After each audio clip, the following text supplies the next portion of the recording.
예. 일단 제가 그 회사 나와서 저는 꿈이라는 키워드를 잡았어요. 꿈이라는 거는 이제 제가 가진 꿈이든 뭐 누가 가진 꿈이든 그것들은 이제 어떤 꿈의 형태 같은 것들이나 이야기하는 방식의 차이는 있겠지만 각자가 가지고 있는 꿈의 어떤 가치는 다 동일하다고 저는 봤거든요.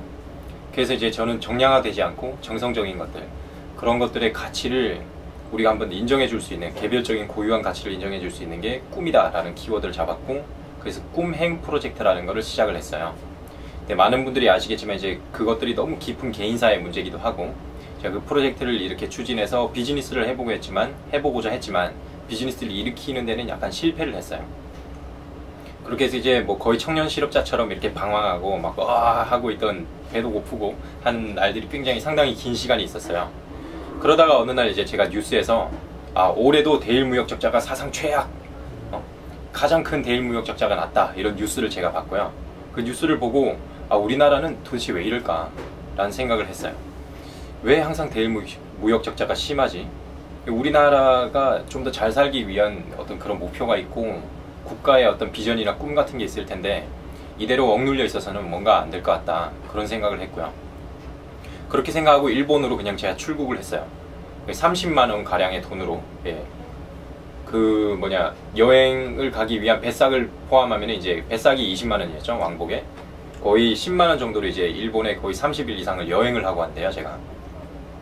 가서 이제 제가 그런 문제의식을 가지고 갔으니까는 문제를 해결을 해야 되잖아요.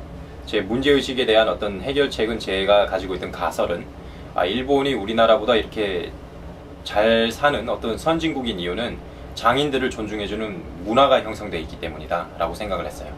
장인의 또 다른 이름은, 현대화된 또 다른 이름은 오타쿠죠. 네, 사실 장인과 오타쿠는 본질은 똑같아요. 본질은 똑같은데 사회에서 이 사람들을 좀 더 사회성이 있어 보이고 인정해주고 이러면 그 사람은 장인이 되는 거고, 근데 이제 이 사람은 뭔가 사회에서 인정을 많이 못 받고 그러면 그 사람은 그냥 오타쿠라고 부르는 사회적 시각과 편견의 차이일 뿐이지, 그 둘의 어떤 본질적인 건 저는 똑같다고 보거든요. 이제 저는 그래서 이제 장인들을 많이 만나고 왔어요. 대한민국에서 제가 1등이라고 할 수 있는 게 한 가지 있다면은, 그건 아마 제가 일본에서 장인들을 가장 많이 만나고 온 사람이 아마 대한민국에서 저인 것 같아요. 그 기간 동안 진짜 온갖 쇼를 다 했습니다. 일본의 우체국, 관공서, 경찰서, 소방서 등등 막 다 찾아다니면서 그 지역의 가장 유명한 사람 또는 특이한 사람 소개받기 위해서 막 찾아다니고 막 이렇게 진짜 노력을 많이 했어요. 그리고 다 장인들 중에 가장 이렇게 제가 인상 깊었던 두 장인이, 한 장인 부류는 일본의 야마모토 현의 하지라는 마을이 있거든요. 거기 가면 이제 도자기 굽는 장인들이 있습니다. 그 장인들이 어떤 장인들일까요? 네, 저희가 임진왜란 때 도자기 장인들이 일본으로 많이 납치가 되어 갔었죠. 네, 그 장인들의 후세들이었어요. 네, 6대손, 7대손 되는 후세들이었는데, 그 장인들에게 제가 질문했어요. 당신들이 한국 사람의 후손인데 어떻게 보면은 지금 이렇게 하고 있는 게 좀 그렇지 않냐, 한국에 와서 이렇게 다시 할 생각이 없냐 라고 여쭤봤더니 그분들의 대답이 진짜 이런지하에 노였어요. 노. 왜 그러냐 여쭤봤더니 우리도 한국을 좀 안다. 만약에 내가 한국에 가서 도자기를 굽는다면은 나는 중소기업 노동자도 안 될 것 같은데 여기서 구우니까 난 사회적으로 인정받고 정부에서 지원도 받는다. 한국에 가면 그렇지 않느냐 라는 얘기를 하더라고요. 그게 저한테는 엄청 큰 충격이었어요. 저희가 막 국제기능올림픽 이런 데서 금메달 딴 학생이 있었죠, 저희. 근데 그 학생이 대기업에 취업을 했는데, 너는 페이퍼워크를 못하기 때문에 기획부에서 일할 수 없어. 기획을 할 수 없어. 넌 그냥 밑에서 백오피스에서 잡일이나 해. 네 금메달 딴 건 딴 거지만. 그런 식의 대접을 받는다 그러잖아요. 하지만 일본에서는, 우리나라는 지금 대학 진학률이 90%에 육박하지만은 일본엔 3명이 걸어가면 1명은 대학을 안 갑니다. 왜냐하면 대학을 안 가도 자기가 좋아하고 잘하는 일에 집중하면은 먹고 살 수 있는 사회 시스템이 돼 있으니까. 물론 일본의 청년들이 지금 취업을 하기 싫어하는 사회적 문제가 요즘 심각하게 대두되긴 하지만, 일면에는 또 그런 사회적 분위기도 있는 것 같아요, 긍정적으로 봤을 때는. 이제 제가 그런 문제의식을 가지고 이렇게, 제가 장인 2분 얘기하다가 한 분을 얘기 안 했죠. 또 다른 한 분은 이제 정부에서 이렇게 지원도 안 받는데 굉장히 궁궐 같은 집에 사는 장인이 있었어요. 네, 그 장인을 보니까는 에도 시대 때부터 옷감을 만드는 장인이었는데, 그 장인은 이제 그 장인으로서도 훌륭하고 그러면서도 비즈니스도 굉장히 잘해서 성공적인 어떤 그런 걸 하고 있는 분이더라고요. 저는 그분을 굉장히 만나고 싶어서 첫날 딱 찾아갔는데 안 만나줬고, 둘째 날 찾아갔는데 하루 종일 서 있었으나 또 안 만나주시고, 셋째 날 딱 찾아가서 이제 안 만나주면은 내가 일어나지 않겠다는 각오로 그 집 앞에 딱 무릎을 꿇고 앉아서 머리를 팍팍 깎았어요. 딱 깎고 앉아있으니 그분이 탁 문을 열어주시더라고요. 꼴통 같은 놈. 그래, 들어와 봐라. 해서 이렇게 얘기를 나눴는데, 그분이 저한테 이제 막 울면서 감동했다 이러면서 막 우시고 하는 어떤 그런 장면들이 굉장히 있어요. 그렇게 하고 이제 제가 일본에서 장인분들을 막 이렇게 만나고 한국으로 돌아왔는데, 돌아오면 이제 제가 가졌던 문제에 대한 어떤 해결이 있어야 되잖아요. 그래서 이제 제가 뮤지컬 사무라이 컴백 투 비보이라는 그런 것에서 이제 무대 연출 및 감독으로 이렇게 했었어요. 그걸 이제 도와주신 훨씬 더 이제 윗단에 많은 분들도 있었고 같이 도와준 팀원도 많았지만은, 일단 결론부터 말씀드리면은 그 뮤지컬을 제가 일본의 기획사분들에게 팔았어야 되는데 저희 팀이 그거를 파는 거에 완전 실패를 했습니다. 모든 잘못은 저한테 있다라고 판단을 하고요. 그 실패를 하고 나서 저는 이제 그 이후로 대한민국 상위 0.1%의 삶을 살기 시작했어요.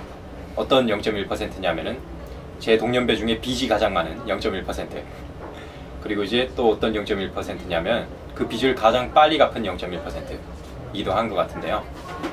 네, 그 프로젝트를 하고 나서 제가 굉장히 이제 살면서 가장 힘들었던 어떤 한순간이 찾아왔어요.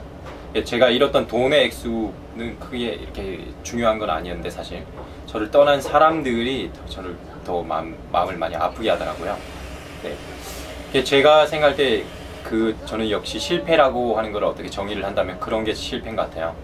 제가 같이 했던 사람들을 제가 끝까지 이렇게 보듬어 주지 못하고 그 사람들이 저를 이렇게 떠나게 되는 그런 상황을 제가 연출하게 되는 거, 의도하지 않았지만 그렇게 되도록 상황이 가게 만드는 게, 그게 진짜 저한테는 어떻게 큰 실패라면 실패였던 것 같고요. 전화의 위복의 계기는 있었어요. 네.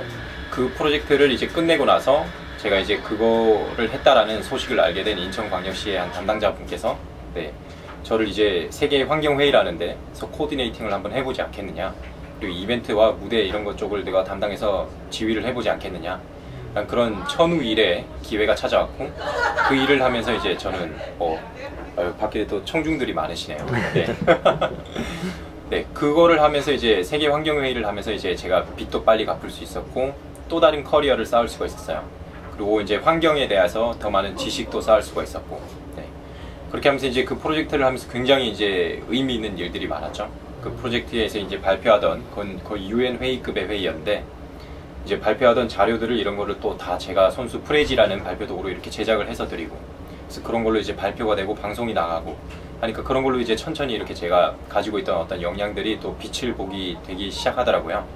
그러면서 이제 또다시 이렇게 회복을 했던 거고요.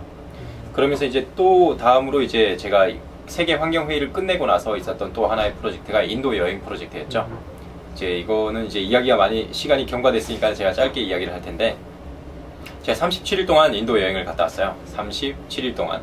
이 37일 동안 이제 3가지를 해야겠다라고 목표를 세웠는데, 하나는 인도에서 힌두어를 배우자, 그리고 또 다른 하나는 도심 개발 프로젝트에 참여를 하자. 인도가 왜냐하면 이제 굉장히 급격하게 인구 증가를 하면서 도시화가 과속화되고 있는 세계의 많은 나라 중에 가장 으뜸이라고 할 수 있는 나라거든요. 그런 문제들이 이제 환경 문제하고도 직결이 되기 때문에 이 프로젝트에 참여를 하자. 그리고 세 번째가 제가 볼리우드 영화에 출연을 한번 해보고 싶었어요. 기왕 인도를 가는 김에. 이 3가지를 했는데 37일 동안 이거를 다 했을까 못했을까요? 네, 다 하고 왔어요. 네, 다 이렇게 달성을 하고 왔고, 네, 하고 와서는 지금 이제 그 여행기가 굉장히 이제 신기한 일들이 많았던 일들이기 때문에 강연도 많이 하러 다니고 하는데요. 네, 네, 이 3가지 어쨌든 사무라이 컴백 투 비보이를 하게 된 인도 여행, 일본 여행, 네, 그리고 이제 세계 환경 회의를 했던 거, 그리고 인도 여행을 했던 거, 이 3가지가 제가 회사 나와서 했던 일 중에 가장 인상 깊었던 일들 3가지인 것 같아요.